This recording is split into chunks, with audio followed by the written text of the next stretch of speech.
जंगल में आमतौर पर एक जैसे जानवर साथ रहते हैं, लेकिन इस जगह ऐसा नहीं। यहाँ सिर्फ 3 घर हैं, वो भी तीनों एक साथ एक लाइन में, जिनमें अलग अलग जानवर रहते हैं। दरमियान वाले घर में 2 चीते, सीधी तरफ 2 सफेद कुत्ते और अल्टी जानिब 2 ज़ीब्रे। मिलकर रहने का सबको फायदा था, सुकून से वक्त गुजरता था। सुबह सवेरे जंगल को निकल जाते और खाने पीने के लिए चीजें जमा करते और शाम को अपने घर लौट आते थे। एक दिन रात का खाना खाते वक्त छोटे चीते ने अपने बड़े भाई से कहा, भैया अब ये घर छोटा लग रहा है। बड़ा भाई, क्या मतलब है तुम्हारा? वो साथ वाला बड़ा घर है ना, सफेद कतों का। मैं चाह रहा हूँ कि उसे अपने घर के साथ मिला लूं, ताकि हमारा घर बहुत बड़ा हो जाए और हम आराम से रह सकें। बड़ा भाई, छोटे, वो हमारे पड़ोसी हैं। ये कैसे हो सकता है कि हम उनके घर पर कब्जा कर लें? फिर वो बेचारे कहाँ जाएंगे? छोटा, बस ये हमदर्दी अपने दिल में ही रखें और पड़ोसियों का ज्यादा न सोचें। जरूरी ये है कि हम सुकून से रहें और मजे की जिंदगी गुजारें। दूसरों को तकलीफ होती है तो होने दो। हाँ, ये तो तुमने सही कहा। बड़ा घर हो जाएगा तो फिर मुझे दौड़ने की मशक्क़तें करने के लिए भी दूर मैदानों में नहीं जाना पड़ेगा। छोटे की बातों ने बड़े को कायल कर लिया था, लेकिन एक खदशा बाकी था, जिसे बताते हुए बड़े ने कहा, अगर उन्होंने जाने से इनकार कर दिया तो?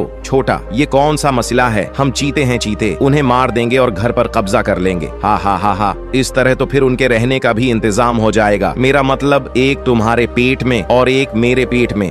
बड़े ने जोर से हंसते हुए कहा, छोटे उठ जाओ, देखो तो सूरज की रोशनी से पूरा घर रोशन हो चुका है। बड़े कुत्ते ने छोटे को उठाते हुए कहा। कुछ देर बाद दोनों भाई मिलकर नाश्ता कर रहे थे कि छोटा चीता बगैर पूछे ही उनके घर के अंदर घुस आया और धमकाते हुए कहने लगा, हमने फैसला कर लिया है, अब से ये घर हमारा है। तुम्हें 2 दिन की मेहलत है, ये घर खाली कर दो और दूसरी जगह रहने का इंतजाम कर लो। दोस्तों ने जब दुश्मन बनकर धमकी दी तो दोनों भाई सख्ते में आ गए। कुछ देर बाद दोनों के हवास बहाल हुए तो नाश्ता छोड़कर इस मसले के हल के लिए गौर व फिक्र करने लगे। बड़े कुत्ते ने कहा, ये मुसीबत कहाँ से टूट पड़ी? अगर हमने उनकी बात न मानी तो वो हमें मार देंगे। हाँ, सही कहा तुमने। बड़े की तस्दीक करने के बाद छोटे ने कहा, क्यों ना इस बारे में हम अपने पड़ोसी से मशूरा करें और उनसे मदद की दरख्वास्त करें। पड़ोसी बेचारे क्या करेंगे? इन दोनों में भी इतनी ताकत नहीं है कि चीतों का मुकाबला कर सकें। बड़े ने खदशात का इजहार करते हुए कहा, छोटा, ये तो बात की बात है, पहले उन्हें बताएं तो सही। मुझे यकीन है वो हमें तन्हा नहीं छोड़ेंगे। चलो अभी उनके यहाँ चलते हैं, फिर जो होगा देखा जाएगा। कुछ देर बाद दोनों सफेद कुत्ते अपने पड़ोसी ज़ीब्रे के घर पर थे। उन दोनों के उतरे हुए चेहरे देखकर बड़े ज़ीब्रे ने पूछा, भाइयों खैरियत तो है? आप दोनों परेशान नजर आ रहे हैं, ऐसा लगता है कि किसी से डरे हुए हो। हाँ भाई, आपने दुरुस्त अंदाजा लगाया है। ये कहते हुए बड़े कुत्ते ने छोटे चीते वाली सारी कहानी सुना दी। ओहो, बिल्कुल गलत क्या? उन्होंने बड़े ज़ीब्रे ने अफसोस का इजहार किया, लेकिन उसमें हम क्या कर सकते हैं? ये तो तुम्हारा और चीतों का मसला है। छोटे ज़ीब्रे ने जान छुड़ाते हुए कहा, चुप करो तुम। बड़े ने डांटते हुए रोका, फिर समझाते हुए कहने लगा, ये बात बिल्कुल भी हमें जेब नहीं देती। ये दोनों सफेद कुत्ते हमारे पड़ोसी हैं। हमारी जिम्मेदारी बनती है कि मुश्किल वक्त में इनकी मदद करें और इन्हें अकेला न छोड़ें, वरना आज इनकी बारी है तो कल हमारी बारी होगी। मगर हम कर भी क्या सकते हैं? गलती को मानने के बाद छोटे ने परेशानी बताते हुए कहा। छोटे कुत्ते ने दुख भरे अंदाज में कहा, हम तो उनका मुकाबला नहीं कर सकते, वो हमसे ज्यादा ताकतवर हैं। तसल्ली देते हुए बड़े ज़ीब्रे ने कहा, परेशान होने की जरूरत नहीं। वो अगरचा ताकतवर हैं, लेकिन तादाद में हमसे कम हैं और मुकाबले में ताकत नहीं, जज्बे की ज्यादा जरूरत होती है। हाँ, पहले हम उनसे बात करेंगे और समझाने की कोशिश करेंगे। अगर वो नहीं माने तो फिर जो जरूरी होगा वो करेंगे। बड़े कुत्ते ने शुक्रिया अदा करते हुए कहा कि आपकी बड़ी मेहरबानी,